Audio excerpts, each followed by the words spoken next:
and welcome back to Feel Good Friday. It is presented to you by Entertainment Scoop. I am your host, Liv Teixiera, and today we're talking about the concept of the grass being greener on the other side. So I know that you guys have heard this. I know that you've seen this a million times before, but we're going to talk about it in a very, very different way. So it's not you versus this other person or this other thing or this other life. It's actually how this principle plays such a strong role in your life currently. So the grass is always greener. It's this idea that something else is better. And right now, what we're going to be talking about is your future being better than your present and how that's actually enabling you from taking the next steps in order to get where you inevitably want to go one day.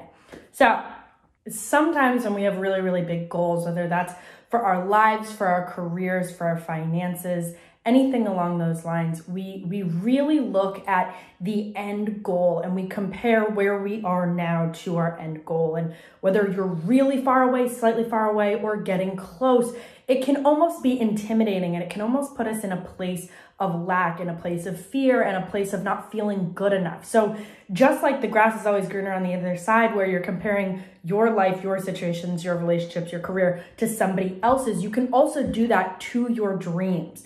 So there's a few things that we can do to kind of combat this. And the first one is, number one, is becoming aligned with those things. Become aligned on a spiritual level, on a verbal level, the way that you communicate, especially when you do things like visualization and dream boards and anything that is really considered manifesting. Anytime that you're thinking about these things, make sure that you associate it with feelings of having it already. So when you're making a vision board, one of my favorite things to do is incorporate things that you already have, things that you've already manifested, things that you've already worked towards, things that you currently have in your life, whether it's cars, vacations, the beach, an amount of money, a career, a position, whatever it is.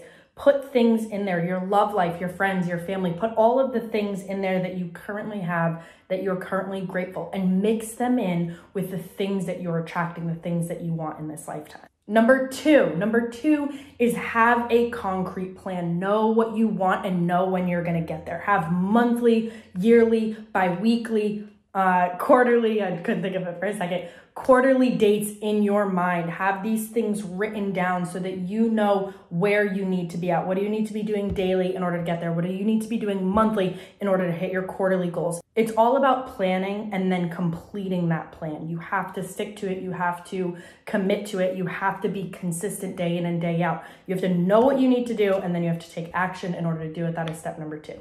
And finally, number three, getting rid of the root cause, the root issue, which is comparing yourself. It doesn't matter whether you're comparing yourself to somebody else or you're comparing yourself to the person that you believe you should be, the person that you should be.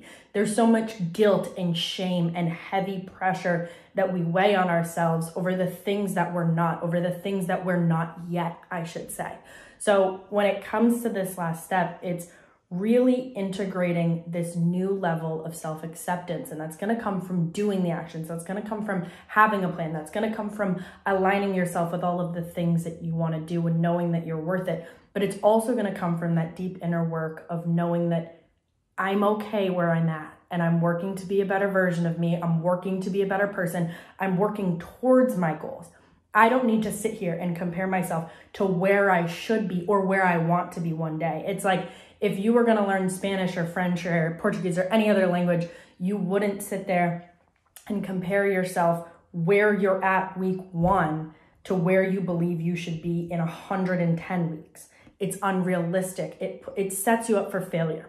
So this third and last part is getting rid of any of the guilt and the shame for you not being where you believe you're supposed to be. You're exactly where you're supposed to be. You're doing exactly what you're supposed to be doing. And the very best thing that you can do at this stage in your life in any of the areas that we discuss is to take the next step forward.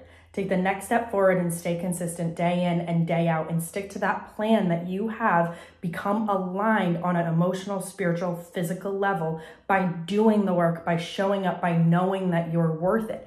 That is then how you make the change. That is then how you get rid of the comparison from who you are today to the person that you want to become. There's nothing wrong with having extremely high standards for yourself, but work with those standards, work with yourself, be kind and loving to the person that you are now, because when you get to that next level, when you get to that stage where you are all the things that you want to be, you're going to evolve, you're going to grow, and you're going to learn, and you're going to have new goals. So it's a balancing act. It's loving who you are and where you're at now, being the best version of yourself while also pushing yourself to be better. It's this never-ending game that we call life. So that is all for today. That is today's episode of Feel Good Friday. I am your host, Liv Teixiera, and I will see you in the next one. This is presented to you by Entertainment Scoop. Bye.